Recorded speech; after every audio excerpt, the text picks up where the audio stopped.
राधे राधे। तो पिछले चैप्टर में हमने देखा था कि सीक्रेट क्या है। अब हम शुरू करेंगे चैप्टर 2 जो कि है द सीक्रेट मेड सिंपल। चलिए शुरू करते हैं। माइकल बेर्नर्ड बोलते हैं, जैसे ग्रेविटी का लॉ सब पर इक्वली अप्लाई होता है, वैसे ही लॉ ऑफ अट्रैक्शन भी एक नेचुरल लॉ है। जैसे ग्रेविटी ये नहीं देखती कि तुम अच्छे इंसान हो या बुरे, इसी तरह लॉ ऑफ अट्रैक्शन भी किसी से पार्शलिटी नहीं करता। ये सिर्फ उसी तरह का रिजल्ट देगा जैसी तुम्हारी डोमिनेंट थिंकिंग होगी और फीलिंग होगी। जब तुम्हारी जिंदगी में कोई भी बुरी चीज होती है तो पहले ये बात सुनना थोड़ा शॉकिंग लग सकता है कि उसे तुमने ही अट्रैक्ट किया है। ये सुनते ही लोग बोलेंगे, नहीं मैंने थोड़ी ना इस प्रॉब्लम को बुलाया। लेकिन अगर कोई चीज बार बार तुम्हारे थॉट्स और फीलिंग का हिस्सा बन रही है तो वो धीरे धीरे तुम्हारी लाइफ में आ सकती है। अगर किसी के साथ कोई भी एक्सीडेंट, बीमारी या प्रॉब्लम हुई तो लोग तुरंत सोचते हैं उसने ऐसा कैसे अट्रैक्ट किया। बुक कहती है कि ज़रूरी नहीं उसने कॉन्शियसली उस इवेंट को सोचा हो, लेकिन अगर वो लंबे समय तक डर, टेंशन, स्ट्रेस, लॉस या नेगेटिव पॉसिबिलिटीज़ के बारे में बार बार सोचता रहा तो उसके थॉट्स भी उसी फ्रीक्वेंसी को रिलीज़ किए और उसी डायरेक्शन में बनी रही। बुक का क्लेम है कि इसी वजह से वैसे एक्सपीरियंसेस अट्रैक्ट हो सकते हैं। अब बुक एक चॉइस देती है, तुम दो तरीके से सोच सकते हो। ऑप्शन 1, ये मान लो कि लाइफ में सब कुछ लक से होता है, कभी अच्छा कभी बुरा, तुम्हारे कंट्रोल में कुछ नहीं। ऑप्शन 2, या फिर ये मान लो कि तुम्हारे थॉट्स और डिसीजन तुम्हारी लाइफ पर बहुत बड़ा इफेक्ट डालते हैं। बुक दूसरा ऑप्शन चूज करने को कहती है। सबसे इम्पोर्टेंट, तुम्हारी लाइफ में कोई भी चीज़ तब तक नहीं आती जब तक तुम उसे अपने लगातार थॉट्स के थ्रू इन्वाइट ना करो। यानी एक बार का रैंडम थॉट इम्पोर्टेंट नहीं, बार बार आने वाले थॉट्स ज़्यादा पावरफुल माने जाते हैं। हम में से बहुत लोग अपनी लाइफ को बिना कॉन्शियसली ऑब्जर्व किए जीते रहते हैं। हमारी आदतें, इमोशन और सोच ऑटोमेटिक मोड यानी ऑटो पायलट पर चलती रहती है। इसी वजह से हमें समझ ही नहीं आता कि हम क्या सोच रहे हैं। जब तक मुझे लॉ ऑफ अट्रैक्शन के बारे में नहीं पता था तब तक मेरी लाइफ में भी बहुत अनवांटेड चीज़ें हुई। अगर कोई पहली बार ये सब सुन रहा है तो वो सोचेगा, मैं हर सेकंड अपने थॉट्स कैसे देखूंगा, मेरे दिमाग में तो हज़ारों थॉट्स आते हैं। ये बिल्कुल नॉर्मल रिएक्शन है। वो कहती है कि इसका एक इजी सॉल्यूशन है जो आगे मैं बताऊंगा। अगर तुम ये सुन रहे हो कि हर थॉट इम्पॉर्टेंट है तो शायद तुम टेंशन में आ जाओ। तुम सोचोगे, यार मेरे दिमाग में तो दिन भर हज़ारों थॉट्स आते हैं, मैं सबको कैसे कंट्रोल करूंगा। बुक बोलती है, रिलैक्स।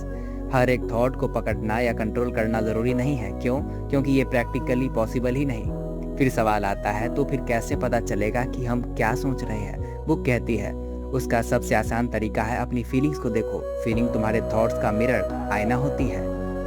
फीलिंग एक गिफ्ट है। क्यों? क्योंकि फीलिंग तुरंत बता देती है कि तुम्हारे अंदर क्या चल रहा है। एग्जाम्पल, सुबह उठकर तुम बहुत खुश थे, फिर किसी ने तुम्हें बुरी न्यूज़ दे दी, एक सेकेंड में मूड चेंज हो गया। अब सोचो, मूड क्यों बदला? क्योंकि न्यूज़ सुनते ही थॉट्स बदल गए, और थॉट्स बदलते तो फीलिंग भी बदल गई। इसीलिए फीलिंग हमेशा थॉट के बाद आती है। सिंपल एग्जाम्पल, सोचो एग्जाम का रिजल्ट आने वाला है। अगर तुम सोच रहे हो मैं पक्का फेल हो जाऊंगा तो फीलिंग क्या होगी? डर का, टेंशन और एंजाइटी।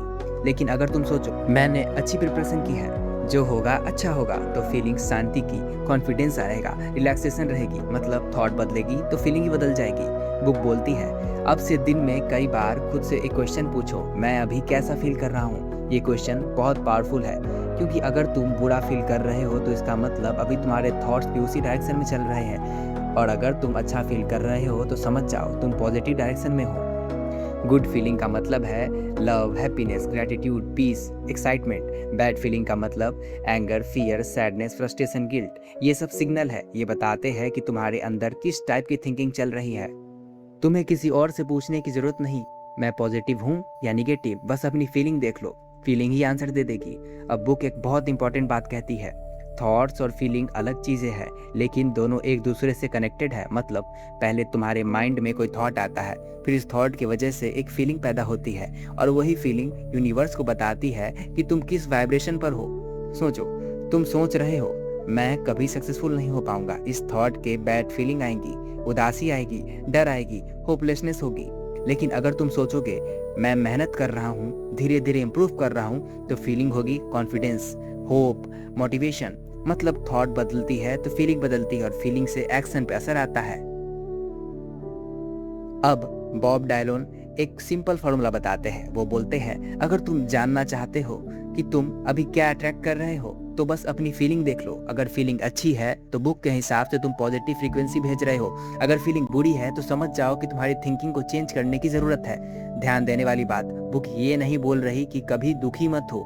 हर इंसान कभी न कभी सैड होता है। बुक सिर्फ ये बोल रही है, अगर तुम बहुत लंबे टाइम तक सिर्फ गुस्सा, डर या नेगेटिविटी में फंसे रहोगे तो उसका असर तुम्हारी लाइफ पर पड़ेगा। सोचो, दो स्टूडेंट्स एग्जाम देते हैं।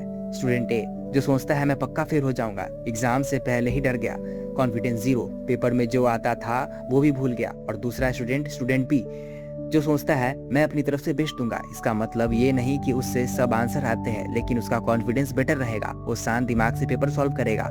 बुक इसी तरह की पॉजिटिव स्टेट को इनकरेज करती है। अब बुक एक नया कॉन्सेप्ट इंट्रोड्यूस करती है, उसे कहती है सीक्रेट शिफ्टर। ये नाम थोड़ा अजीब लग सकता है, लेकिन मीनिंग बहुत सिंपल है। सीक्रेट शिफ्टर यानी वो चीजें जो तुम्हारा मूड तुरंत बेटर कर दे। मतलब अगर तुम उदास हो तो ऐसी कोई चीज करो जिससे तुम्हारा मन अच्छा फील करे। एग्जाम्पल के लिए अपना फेवरेट गाना सुन लो, कोई फनी वीडियो याद कर लो या मेमोरी याद कर लो, नेचर में थोड़ा वॉक कर लो, फैमिली के साथ थोड़ी टाइम स्पेंड कर लो, भगवान का नाम जप लो या कोई इंस्पायरिंग बुक पढ़ लो। ये सब तुम्हारी फीलिंग को धीरे धीरे चेंज कर सकते हैं। इसीलिए बुक कहती है सीक्रेट शिफ्टर, क्योंकि ये तुम्हारी फीलिंग को शिफ्ट कर देती है। अब बुक का मेन मैसेज, जब भी तुम नोटिस करो कि मूड बहुत खराब है तो उस मूड पे पूरा दिन मत फंसे रहो। अपनी लाइफ में ऐसी चीजें ढूंढो जो तुम्हें जेन्युइनली बेटर फील कराए। अब बुक एक बहुत इंपॉर्टेंट बात बताती है, तुम्हारी फीलिंग सिर्फ तुम्हारे मूड का नाम नहीं है। बुक के हिसाब से फीलिंग एक फीडबैक सिस्टम है।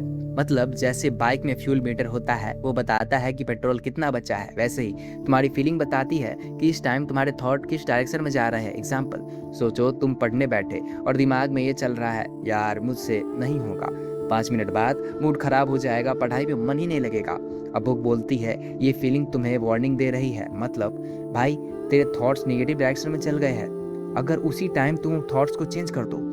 आज पूरा चैप्टर नहीं होगा तो क्या हुआ, आज 5 पेज तो समझ ही लूंगा, तो धीरे धीरे फीलिंग भी चेंज होने लगेगी। अब जैक कैनफील्ड एक बात बोलते हैं, वो कहते हैं फीलिंग बहुत पावरफुल होती है, सिर्फ सोचना ही इनफ नहीं है, अगर उस थॉट के साथ इमोशन भी जुड़ जाए तो वो और पावरफुल बन जाती है। एग्जाम्पल, मान लो